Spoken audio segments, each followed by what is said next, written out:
안녕하세요. 저는 합동신학대학원 대학교의 조병수 교수입니다. 여러분은 오늘부터 저와 함께 세 강의 디도서를 듣게 되겠습니다. 디도서는 세상에서 하나님의 교회가 어떤 사명을 감당할 것인가 하는 것을 보여주는 내용이 되겠습니다. 먼저 오늘 저와 함께 공부할 내용의 요점을 잠깐 생각을 해 보도록 하겠습니다. 오늘의 포인트는 바울이 사도가 된 것은 무엇을 위한 것인가 하는 것이 가장 중요한 포인트가 되겠습니다. 그리고 두 번째는 교회 지도자가 반드시 지켜야 할 두 가지는 무엇인가, 두 가지 지켜야 할 것이 있는데 그에 대하여 설명을 드리도록 하겠습니다. 마지막은 교회에 침투하는 여러 거짓 교사들과 이단들이 있는데 그들이 어떻게 이율배반적인 삶을 살고 있는가 하는 것을 말씀을 드리도록 하겠습니다. 그럼 이제 오늘 우리가 공부할 디도서 내용을 한번 본격적으로 들어가 보도록 하겠습니다. 디도서는 디도서를 보내는 분과 그리고 디도서를 받는 분, 그리고 이 편지를 보내면서 바울이 전하는 인사말, 이렇게 세 부분으로 되어 있는 것을 볼 수가 있습니다. 가장 먼저 바울이 이 편지를 보내고 있는데 바울은 자신이 어떤 사람인가 하는 것을 소개를 합니다. 세 가지로 설명을 하고 있습니다. 가장 먼저 바울은 자기를 가리켜서 종이다 이렇게 말하고, 두 번째는 사도라고 부르면서 더 나아가서는 자기를 가리켜서 전도자라고 말하는데, 하나님의 종이기 때문에 하나님의 명령을 따르는 분이죠. 조금 내용이 지나가게 되면 바울 자신이 하나님의 명령을 따라서 가르침을 준다 이런 표현을 쓰는 것을 볼 수가 있겠습니다. 사도라는 표현에는 예수 그리스도의 사도라고 이렇게 말하는데, 이때는 예수님께서 자기를 보냈다는 뜻이 들어 있습니다.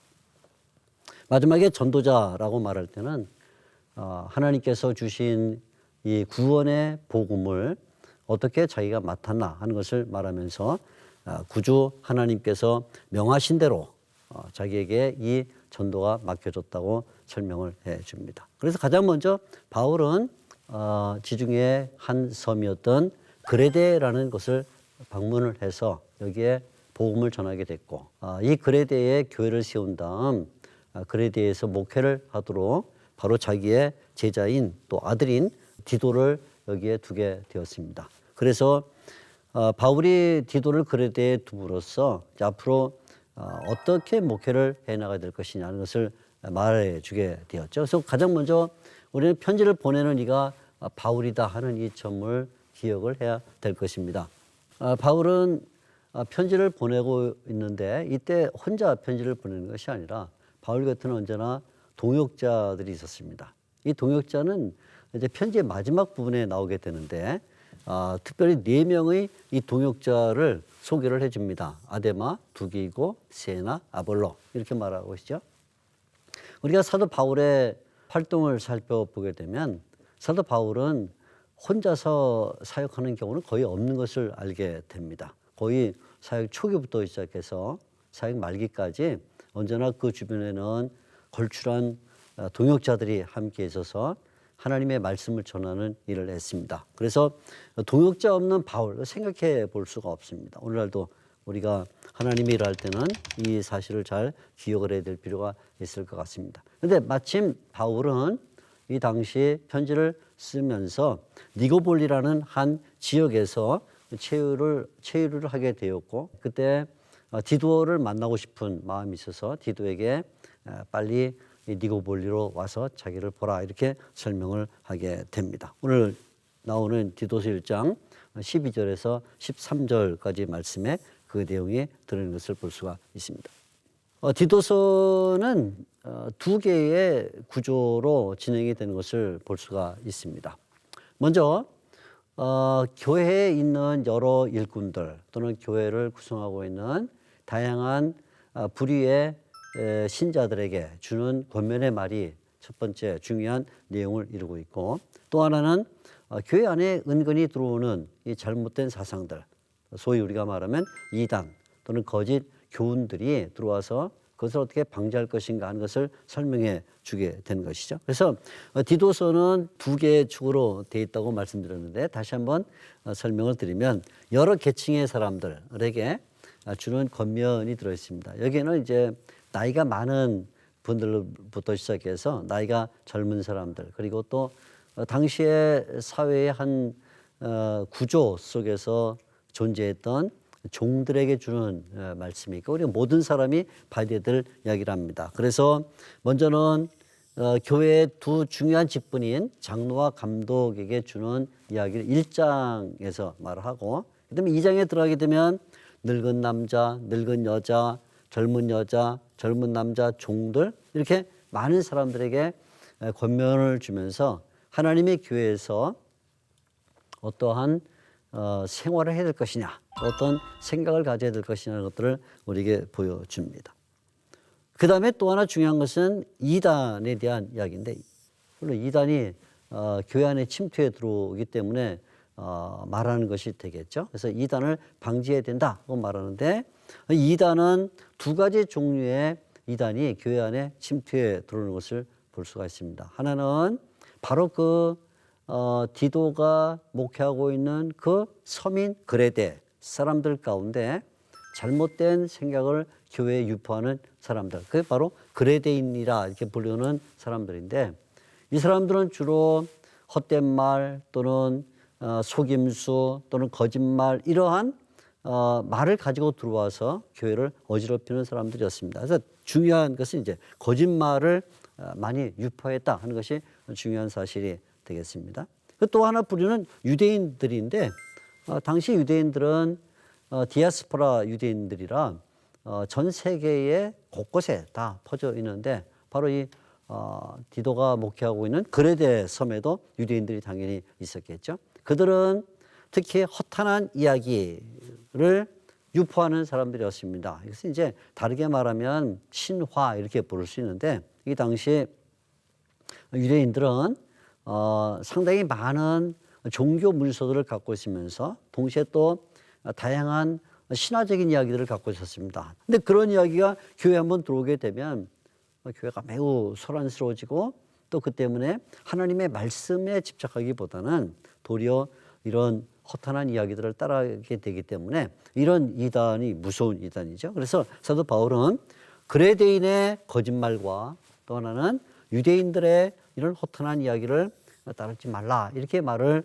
해 줍니다. 그래서 결국 디도서는 두 개의 큰 구조 속에서 이루어지는데 바꿔 말하면 이렇게 말할 수 있습니다. 결국 교회가 설립이 되고 그 교회 안에 그만 이단들이 침투해 들어왔기 때문에 사도 바울이 디도를 목회자로 세웠고 우리 디도는 바로 그 이단을 방지하기 위해서 사도 바울의 가르침을 따라 설명해 주고 있다 이렇게 볼 수가 있겠죠. 그래서 디도서를 읽을 때는 언제나 이 두 개의 축 그러니까 여러 계층의 사람들에게 주는 권면과 또 하나는 이단을 방지하는 내용 이 두 가지를 늘 염두에 두고 읽어야 디도서가 제대로 읽힌다는 것을 우리가 생각을 해볼 수가 있겠습니다. 자, 다시 한번 이제 내용들을 간단히 정리를 해보면 도입부에 바울이 편지를 쓰고 디도가 편지를 받고 거기에 이제 인사말이 들어있다고 얘기를 했습니다. 사도 바울이 자기를 설명하고 있죠. 1장과 2장에는 여러 부류의 사람들에 대하여 설명하는 중에 가장 먼저 장로와 감독 그리고는 여러 사람들에 대한 교훈이 이렇게 쭉 나오는 것을 볼 수가 있습니다. 근데 이에 대하여 권면을 주는 까닭은 교회의 잘못된 가르침, 그레데인과 유다인들이 만들어낸 그 거짓 가르침이 교회에 들어와서 교회를 혼란스럽게 하고 있기 때문에 이단을 방박하는 내용이 들어있다 하는 것이 바로 오늘 우리가 배워야 될 중요한 내용입니다. 그러면 3장에 들어가게 되면 우리의 어떻게 그리스도인으로 변화가 되는가 하는 구원의 문제를 크게 다루게 되는데 그 말미에 다시 한번 이단에 대한 이야기를 하는 것을 볼 수가 있겠습니다.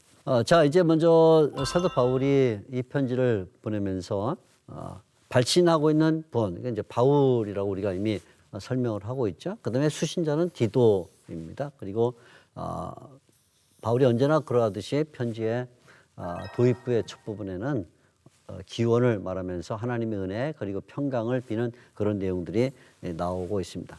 자, 그러면 우리가 이제 바울이 자기를 설명할 때 가장 먼저 설명한 것은 종이다 하는 것을 우리가 생각을 했고요. 그다음에 두 번째는 사도라고 말했습니다. 하나님에게 배어 있기 때문에 종이지만 동시에 예수님에 의해서 보냄을 받았기 때문에 사도라고 말하는데, 여기서 가장 중요한 것은 바울이 이런 직분을 맡았을 때 도대체 어떤 목적을 가지고 직분을 맡았냐 하는 것이죠. 직분의 목적이 나오는데, 이 직분의 목적은 크게 세 가지로 설명을 드릴 수가 있습니다. 첫째는 신자들의 믿음을 세우는 것입니다. 그러니까 바울이 하나님의 종으로 예수님의 사도로 일하는 가장 중요한 목적은 결국 하나님이 택한 신자들의 믿음을 굳게 세우는 것이라고 말할 수 있겠죠.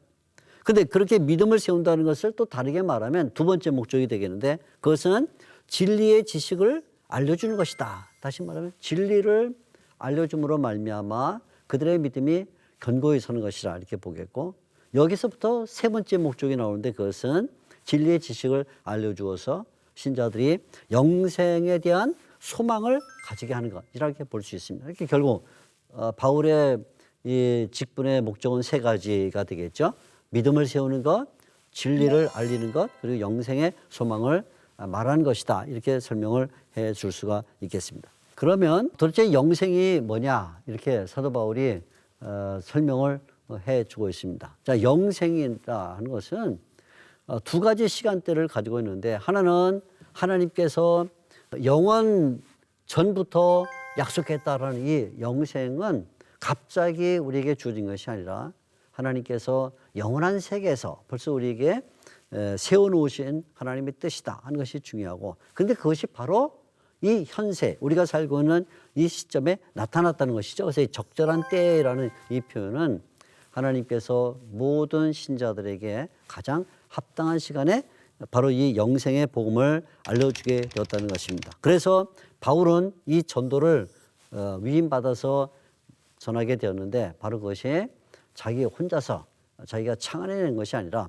하나님께서 명령하신 그 내용을 전하고 있다. 그래서 아까 처음에 말한 것처럼 하나님의 종이다 고 말할 때는 하나님의 명령으로 이 일을 하고 있다는 것을 우리에게 보여주는 것이죠.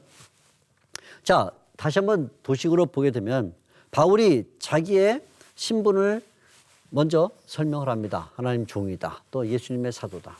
그 목적이 무엇인가? 그 목적은 믿음을 세우는 것이고, 그리고 지식을 전달하는 것인데, 결국 그것이 영생을 알려주는 일이 되었다, 이런 말이죠. 영생은 그런데 언제부터 하나님께서 우리에게 준비해 놓으신, 그것은 영원 전에 준비를 해 놓으셨고, 그리고 그것은 각 사람에게 딱 적절한 때, 모든 사람에게 적당한 시점에 하나님께서 그 영생에 대해 우리에게 알려주셨다, 이런 말씀이 되겠습니다.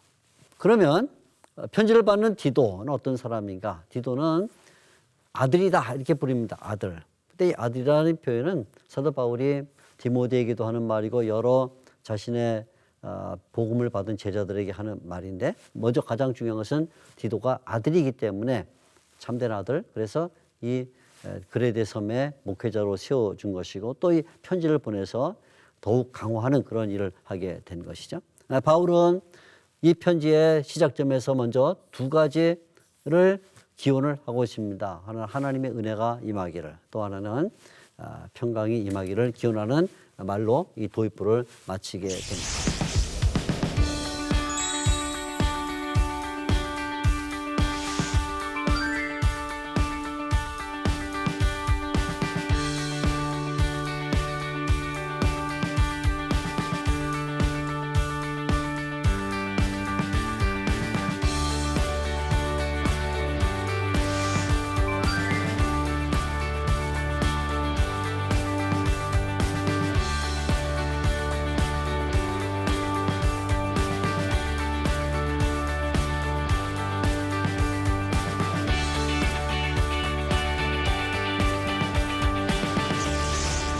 그리고는 이제 바울은 그러면 도대체 교회에 어떤 직분이 있어야 이런 이단들을 방지할 수 있는가 하는 것을 설명하게 되는데, 그를 위해서 가장 중요한 두 가지 직분을 설명하게 되는 것이죠.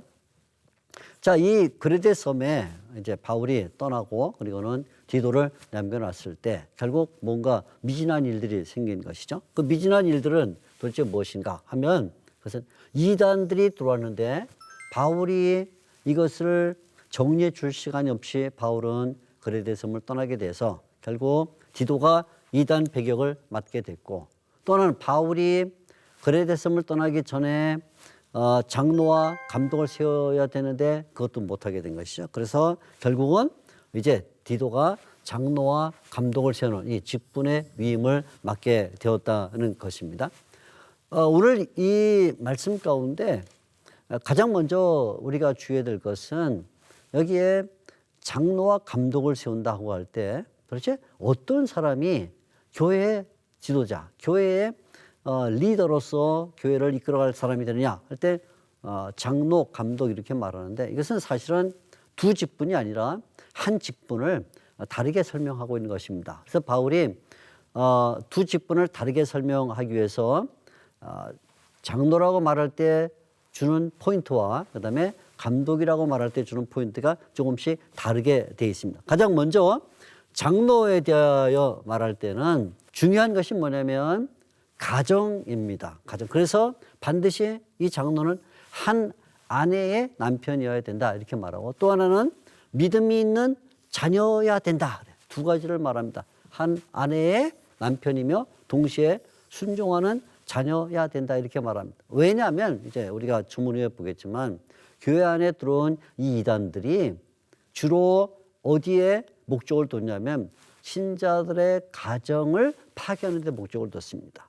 그러니까 신자들의 가정을 전복시키는 것이 이단들의 목적이었기 때문에 결국 교회의 지도자가 될 사람들은 당연히 가정을 잘 지키는 사람이어야 되는 거죠. 그래서 가정을 잘 지켜야만 이단들을 방어할 수가 있겠죠. 그래서 예, 장로에 대하여 말할 때는 가장 먼저 한 아내 그리고 믿음의 자녀들의 아버지여야 된다 이렇게 말을 해주고 있는 것이죠. 자, 근데 이와 반대로 이번에는 이 교회의 지도자를 감독이라고 부를 때는 좀 성격이 달라졌습니다. 어떻게 달라지냐면 감독이라고 말할 때는 이번에는 주로 윤리적인 측면을 강조하는 것을 볼 수 있습니다. 이때 이 감독을 가리켜서 사도 바울은 하나님의 청직이라 이렇게 부르는데, 이 청직이라는 말은 교회가 이 리더들의 사유재산이 아니라 하나님께서 잠시 동안 맡겨준 어떤 위임이다 이런 표현이 되겠죠. 그런데 바로 이런 감독이 해야 될 것이 있는데 사도 바울이 두 가지로 나눠서 얘기를 해주고 있습니다. 하나는 감독이 하지 않아야 될 것과 또 하나 감독이 해야 될 것이 있는데, 감독은 특별히 고집이나 아니면 분냄이나 술 즐김이나 구타나 더러운 이득을 취하는 자들은 안 된다 이렇게 말합니다. 왜냐하면 이단들이 하는 일들 가운데는 여기에 나오는 몇 가지가 들어있어요. 특별히 더러운 이득이라는 이 표현이 나오는데 교회에 들어온 이 거짓 교사들이 교회를 이용해서 더러운 이득을 취하려고 하거든요. 그러니까 당연히 교회 지도자는 더러운 이득을 취하면 안 되겠죠. 그 대신에 해야 될 것이 있는데 나그네를 잘 대접하는 이런 넓은 마음, 그것을 다르게 말하면 이제 우리가 관용이라 이렇게 부르는데 선행과 동시에 중요한 것은 아주 신중해야 된다. 이 말은 제가 뒤에 이제 2장 들어가 좀 더 자세히 설명을 드리게 되겠는데, 다음에 의롭고 거룩하고 절제 그리고 말씀을 잘 지키는데, 이 말씀을 지킨다는 것이 특별히 바울에게는 아주 중요하게 여겨지는 내용이었습니다. 왜냐하면 말씀을 잘 지켜야 비로소 권변할 수 있고 책망할 수 있는 사람들이 되기 때문인 것이죠. 그리고는 이렇게 말씀을 잘 지킬 때 지도자 자신이 자기가 옛 생활을 정리한 사람이라는 것을 보여줄 수가 있게 되는 것입니다. 자, 이제 사도 바울은 이런 두 가지 구조 속에서 하나는 장로에 대한 이야기는 특별히 가정과 관련해서 설명을 주고 있고, 감독에 대한 이야기는 특별히 윤리와 관련된 이야기를 함으로써 반드시 교회 지도자는 두 개의 중요한 이 내용을 가지고 있어야 된다. 가정을 지켜야 되고 또 하나는 윤리를 지켜야 된다 이렇게 말을 해주고 있죠.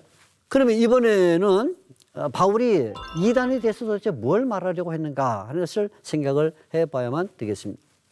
이 이단들은 앞에서 말씀드린 것처럼 두 종류의 이단이 있었는데 하나는 그레데인들 가운데서 나온 이단, 또 하나는 유대인들 가운데서 나온 이단, 이렇게 둘로 나누어 볼 수가 있습니다. 먼저 사도 바울은 그레데인들 가운데 나온 이단들을 설명할 때는 많은 사람들이라는 표현과 함께 바로 이제 다음 절에 보게 되면 그레데인들이다 하는 것을 말하게 되는데, 그들은 불순종하고 헛된 말하고 사기꾼이다. 이게 다 같은 의미입니다. 결국은 늘 속임수를 쓰는 사람들이다, 거짓말장이다 하는 것이 중요하고, 할례 받은 자라는 말은 다시 뒤에서 유대인들을 가리키는 말인데, 이 유대인들은 어떤 말을 하냐면 역시 그들은 헛된 신화를 가지고 들어와서 허탄한 이야기들이죠. 신화를 가지고 들어와서 교회에 하나님의 말씀 아닌 다른 것을 자꾸 집어넣으려고 하는 자들이다, 이렇게 말을 해줍니다. 먼저 이단에 대한 정의를 내리고 있는 것이죠. 근데 그들이 하는 행동 가운데 가장 무서운 행동은 뭐냐면 결국 그들은 가정을 뒤집어 놓는 자들이다. 저 앞에 우리가 리더들을 말할 때 가정에 중점을 둔 것은 바로 이런 이유 때문이죠. 게다가 그들은 또한 더러운 이득을 취하는 자들이기 때문에 하나님의 교회에 마땅치 않은, 하나님의 교회에 마땅치 않은 것들을 가르쳐서 결국은 하나님의 교회를 전복시키고 또 신자들의 가정을 망가뜨리는 그런 존재들이었습니다. 바울은 이런 자들을 엄하게 책망하라, 그렇게 말하고 있습니다. 왜냐하면 교회에 세운 일꾼이 이런 이단들이 들어왔을 때 그냥 너무 쉽게 생각하거나 아니면 관용적인 태도를 갖거나 또는 유야무야 지나가게 되면 반드시 교회는 망가지게 되고 또 신자들의 가정이 전복이 되기 때문에 뭐라고 말하면 엄하게, 이 엄하게란 말이 굉장히 중요한 말이에요. 엄하게 책망하라, 그렇게 말합니다. 그때 결국 두 가지 효과를 얻을 수가 있다. 하나는 무슨 효과냐면 그들이 변화를 받아서 혹시 믿음 안에 들어와서 건전하게 되는 그런 일이 일어날 수가 있다. 굉장히 좋은 경우죠. 긍정적인 효과를 말하는 것인데, 만일에 그렇지 않다면 최소한 어떤 효과를 주냐면 진리를 변질시키는 사람들을 방어할 수는 있다 하는 것입니다. 아주 좋은 효과는 뭐냐면 그들을 변화시켜서 믿음 안에 들어오게 하는 것. 만일에 그러한 효과가 안 일어난다고 하면 최소한 이 진리를 변질시키는 사람들을 방어할 수 있는 길은 일어날 수가 있다, 이렇게 우리에게 말을 해주고 있는 것입니다. 사도 바울은 이런 이야기 끝에 이단을 염두에 두고 두 가지 이야기를 우리에게 더 전달해 주고 있습니다. 하나의 법칙이라고 볼 수 있겠어요. 바울의 신학과 바울의 사상 가운데 늘 나오는 이야기가 되겠는데, 사도 바울이 이런 도식을 말합니다. 정결한 자에게는 모든 것이 정결하다. 그러나 오염과 불신에 사로잡힌 자에게는 아무것도 정결하지가 않다. 왜냐하면 결국 오염과 이 불신에 사로잡히는 사람들은 그들의 마음 또는 그들의 양심이 이미 더럽혀졌기 때문에, 마음과 양심이 더럽혀진 사람은 뭘 먹어도 그것이 더러운 것이고 무엇을 말해도 그것이 더럽고 어떤 행동을 해도 그 자체가 더럽기 때문에 오염과 불신에 사로잡힌 자에게는 아무것도 정결하지 않다, 이렇게 말합니다. 그러면서 이 이단들에게 나타난 가장 치명적인 문제점, 특별히 유대인으로서 교회에 허탄한 이야기를 전달하는 사람들이 나타나는 가장 치명적인 것은 뭐냐면 그들이 이율배반적이라는 거예요. 이율배반적. 그래서 여기 보면 지식으로는 하나님을 인정해요. 하나님 계셔. 나 하나님 계신 거 알아. 내가 성경을 통해서 또 구약 성경을 통해서 배웠어 하고 지식으로는 하나님을 시인하는데, 문제는 행위로는 하나님을 부인하는 그 삶을 보게 되면 그들의 삶 가운데는 하나님이 계시다는 것을 전혀 발견할 수 없는 모습이 나타나서 결국 머릿속으로는 하나님을 시인하는 것처럼 보이지만 삶으로는 하나님을 대적하는 자들이 된다. 그래서 이런 사람들은 다르게 말하자면 그들은 아무런 선한 일에도 쓸모가 없는 자들이라 선한 일을 맡겨봤자 아무런 결과가 없는 자들. 그래서 사도 바울이 말하죠. 모든 선한 일에 그들은 무용한 자들이다 이렇게 말합니다. 그래서 바울이 이 교회 안에 침투해 들어와서 신자들의 가정을 뒤엎으려 하는 이단들에 대한 마지막 정의는 뭐냐면 그들은 무용하다. 그들이 말을 해도 무용하고 그들이 행동을 해도 무용하고 그들이 하는 모든 것은 다 오염되어 있기 때문에 무용하다. 이렇게 정의를 내림으로써 교회 안에 아무리 그럴싸한 모습을 갖고 들어온다 할지라도 그것이 거짓 교사 또는 거짓 교훈 아니면 이단으로 돌아왔다면 그것은 아무짝에도 쓸모가 없다는 것을 분명하게 밝혀주고 있습니다. 자, 오늘 우리가 들은 이 말씀, 특별히 이단에 대해서 우리가 몇 가지 다시 한번 정리를 하면 그들의 모습은 불순종과 헛된 말, 사기꾼이다. 속임수죠. 그들의 행위는 가정을 전복시키는 것. 그렇죠. 그다음에 중요한 것은 더러운 이득을 취하려고 한다 하는 것이죠. 그래서 그들을 책망해야 되는데 책망하면 좋은 결과 바른 믿음에 들어오거나 최소한 안 되면 그들의 변질된 모습을 방어할 수 있는 길을 줄인다. 그래서